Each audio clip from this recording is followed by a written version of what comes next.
তারপরে যেটা করতে হবে সেটা হলো টেক অ্যাওয়ে।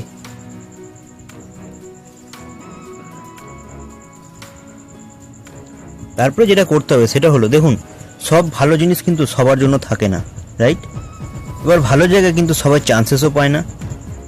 দেখুন আপনি জানেন কিন্তু যে এখানে সবাইকে চান্স দেওয়া হয়, তবে আপনি কি করছেন, আপনার প্রজেক্টটাকে একটু বড় করে তার কাছে বোঝাচ্ছেন, যাতে সে যেন উচ্ছ্বসিত হয় যে হ্যাঁ আমাকেও দেখতে হবে যে কী প্রজেক্ট বা কী প্রজেক্টে আপনারা কাজ করছেন, আমিও দেখতে চাই, যেখান থেকে আমি নিজের কোয়ালিটিগুলোকে ইমপ্রুভ করতে পারবো। তো তাকে এমনভাবে বোঝাতে হবে যে এখানে কিন্তু সবাই চান্স পায় না।